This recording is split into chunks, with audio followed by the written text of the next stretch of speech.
Hey guys, आप सबका स्वागत है आपके अपने यूट्यूब चैनल कहानियों के पिटारे में। आज कहानी का टाइटल है गरीबी एक अभिशाप।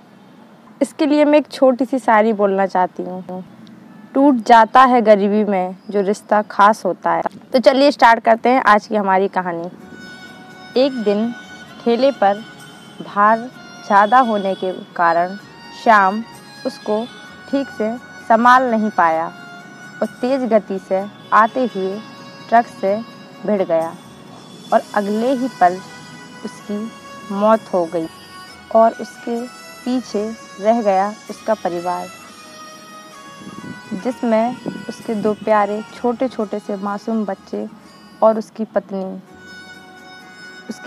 का नाम राधा था और उसके दो मासूम बच्चों का नाम राहुल और रानी था। जहाँ एक तरफ श्याम का अंतिम संस्कार किया जा रहा था, वहीं दूसरी ओर बच्चे रो रहे थे। इसलिए नहीं कि उनके पिता की मृत्यु हो गई, बल्कि वह इसलिए रो रहे थे क्योंकि वह बहुत दिनों से भूखे थे।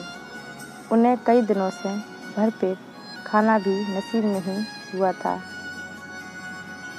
और आज तो मुंह से एक निवाला भी नहीं गया था। बच्चे बोले, माँ कुछ खाने को दो ना, बहुत जोरों की भूख लगी है। अब कोई पत्थर दिल भी यह दृश्य को देखकर पिघल जाता। पड़ोसियों को भी दया आ गई और वह सब लोग बच्चों के लिए खाना ले आए। आज बड़े दिनों बाद बच्चों ने भरपेट खाना खाया था।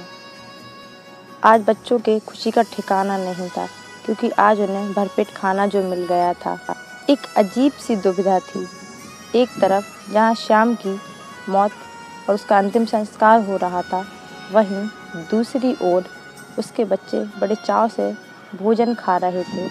राधा अगले कुछ दिन किसी तरह से इधर उधर से खाना लेकर उधार लाई और अपने बच्चों का पेट भरा।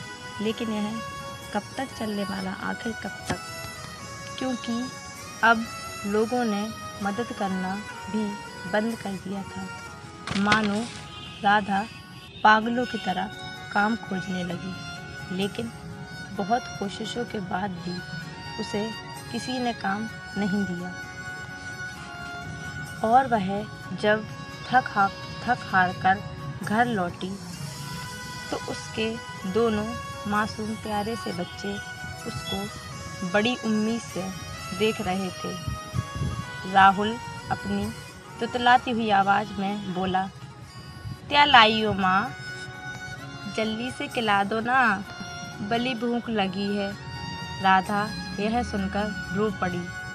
बच्चे भी अब समझ गए कि माँ के पास खिलाने के लिए कुछ भी नहीं है और एक पल के लिए सन्नाटा सा छा गया। फिर रानी बोली, माँ ये राहुल कब मरेगा? राधा यह सुनकर बोली, पागल हो गई है तू, यह क्यों बोल रही है? रानी बोली, माँ जब पिता की मौत हुई थी उस दिन हम लोगों को पेट भर खाना मिला था और जब राहुल मरेगा तो फिर से खाना आएगा। रानी की यह बात सुनकर राधा स्तब्ध सी रह गई और उसकी आंखों से आंसुओं की धारा सी बहने लगी जो थमने का नाम ही नहीं ले रही थी। राधा के पास रानी की बात का कोई जवाब ही नहीं था मानो। हे गाइस, आज की स्टोरी हमारी यहीं ख़त्म होती है। तो आप प्लीज़ बताइए, मुझे कमेंट कीजिए, शेयर कीजिए, सब्सक्राइब कीजिए और बताइए आपको ये कहानी कैसी लगी। जिनके हाथ में हर वक्त छाले रहते हैं, आबाद उन्हीं के भरोसे महल बाले होते हैं। आज मैं अपने सारे फ्रेंड्स को बस यही कहना चाहती हूँ कि अगर हो सके तो जिसकी भी मदद की ज़रूरत हो उसकी मदद ज़रूर करें आप लोग। Thank you so much.